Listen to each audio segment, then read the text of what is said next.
বর্ধমান থেকে হরিয়ানা আসার পর এই প্রথম মাছ নিয়ে এসছে। তো সকালবেলায় বসে গেছি মাছটা কাটতে। এত বড় মাছ কাটতে খুবই প্রবলেম হয় আমার, কিন্তু কিচ্ছু করার নেই, এখানে মাছ কেটে দেয় না, বাড়ি থেকে কাটতে হয়। যাই হোক করে মাছটা কেটে নিয়ে আসলাম আমি।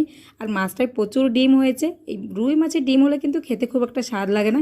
তো যাই হোক, ডিম যখন হয়েছে মাছও খাবো ডিমও খাবো। পরে রান্না করে নিলাম মাছের তরকারি, আলু দিয়ে পাতলা একটা ঝোল করেছি, এদিকে মুরগির ডিমের তরকারি, এদিকে মাছের ডিম ভাজা। রাজ যেহেতু মাছ খায় না, তাই রাজের জন্য করেছিলাম মুরগির ডিমটা। এদিকে ওর বাবা চলে এসছে খেতে, তাই ওনাকে খেতে দিয়ে দিলাম। আর আমাদের বাড়িতে মাছের মাথা কেউই খায় না, তাই উনিই খায় একমাত্র।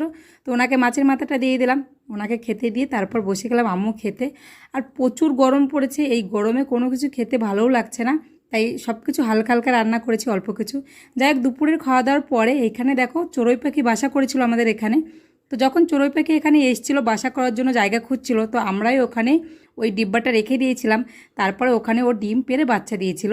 তো এত পরিমাণে গরম ওখানে পুরো ছাদের সাথে টাচ হয়ে আছে, তাই ওটা দেখে আমাদের একটু ভীষণ কষ্ট হচ্ছিল যে এই গরমে কী করে আছে বাচ্চাটা।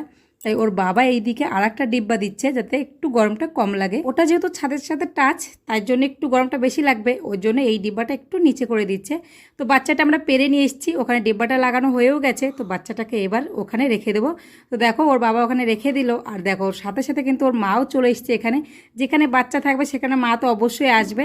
তো দেখা যাক এখানে থাকে কি না, আশা করি থাকবে। এই যে ফার্স্টে এখানটাই ছিল, আর এখন এইখানে রেখে দিয়েছি। একেই এত গরম, চারিদিকে গরমের হাহাকার পড়ে গেছে। আর এইদিকে দেখো কাণ্ড, আমাদের ফ্রিজটা খারাপ হয়ে গেছে, না ঠান্ডা জল খেতে পারছি না তো কোনো সবজি রাখতে পারছি, ভীষণ একটা প্রবলেমে পড়ে গেছি। তাই ওর বাবা গিয়ে মিস্ত্রি ডেকে নিয়ে আসলো। মিস্ত্রি এসে দেখে বললো গ্যাস শেষ হয়ে গেছে, পেছনের জালিটা খারাপ হয়ে গেছে, ওর জন্য ফ্রিজটা ঠান্ডা করছিল না। তো যাই হোক, তারপর মিস্ত্রিকে বলা হলো যা যা প্রবলেম সব ঠিক করে দাও। তো মিস্ত্রি তাই ঠিক করতে লেগে গেছে, জালি লাগাচ্ছে, এরপর গ্যাস ভরবে। তো চলো ভিডিওটা এখানে শেষ করছি, দেখা হবে অন্য কোনো ভিডিওতে। ভালো লাগলে ভিডিওতে একটা লাইক করে দিই।